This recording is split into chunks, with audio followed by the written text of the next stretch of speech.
আচ্ছা বলুন তো, কাঁকরোল কি শুধুই তরকারিতে ভালো লাগে, নাকি খুব অল্প উপকরণে এমন কিছু বানানো যায় যা খেতে বসে বারবার হাত বাড়াতে ইচ্ছে করবে?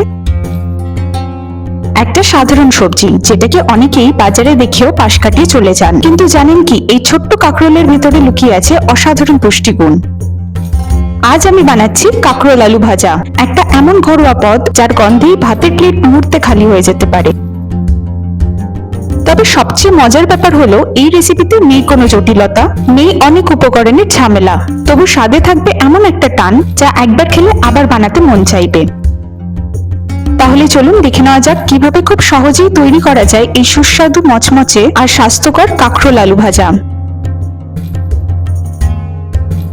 আমি এখানে সবজিগুলোকে ভালো করে ধুয়ে নিয়ে কাঁকরোল এবং আলুটা ছোট লম্বা করে কেটে নিয়েছি।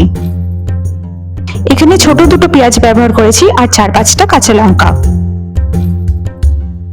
এবার ননস্টিকে সর্ষের তেল দিয়ে গরম করে কালো জিরে অল্প দিয়ে দেব। তারপরে আলুটাকে দিয়ে কিছুক্ষণ ভেজে নেব। হালকা একটু ভাজা হয়ে গেলে তারপর কুচো করা লঙ্কাটাকে এখানে দিয়ে দেব আর দেব কুচো করে রাখা পেঁয়াজ। তারপরে দেব স্বাদ মতো নুন আর সামান্য হলুদ গুঁড়ো। এবার ভালো করে নেড়ে ছেড়ে নেব। তারপরে দিয়ে দেব কুচো করে রাখা কাঁকরোলগুলো। এবার ভালো করে মিশিয়ে নিয়ে কিছুক্ষণ ঢেকে রেখে দেব, ওই ধরুন 1-2 মিনিটের মতন। কিছুক্ষণ ঢেকে রাখলে খুব সুন্দরভাবে রান্না হয়ে যাবে আর একটু সফট হবে। আমার এখানে নুনটা কম লাগছে বলে সামান্য একটু নুন দিলাম।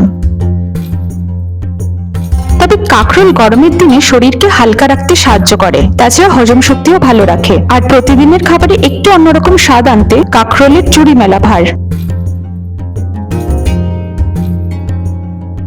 তবে এই ভাজাটা করার জন্য বেশি মশলা না লাগলেও সব থেকে দরকার হচ্ছে একটু ধৈর্য আর সময়। দেখুন সুন্দর একটা লাল রং চলে এসেছে আর কাঁকরোল আর আলুটাকে খুব সহজেই কেটে নেওয়া যাচ্ছে, মানে আমাদের রেসিপি রেডি। আচ্ছা, আপনারা কখনো এই ভাজাটা করে খেয়েছেন? কমেন্টে অবশ্যই জানাবেন। এরকম আরো সুস্বাদু রেসিপিস দেখার জন্য আমার চ্যানেলটিকে ফলো করতে পারেন। চ্যানেলটিকে সাবস্ক্রাইব করে দিয়ে পাশের বেল আইকনটিকে ক্লিক করে রাখবেন, তাহলে নতুন রেসিপি যখনই আপলোড করব আপনারা খুব সহজেই দেখে নিতে পারবেন। আর যদি রেসিপিটা ভালো লেগে থাকে তাহলে প্রিয়জনদের সাথে শেয়ার করে দেবেন।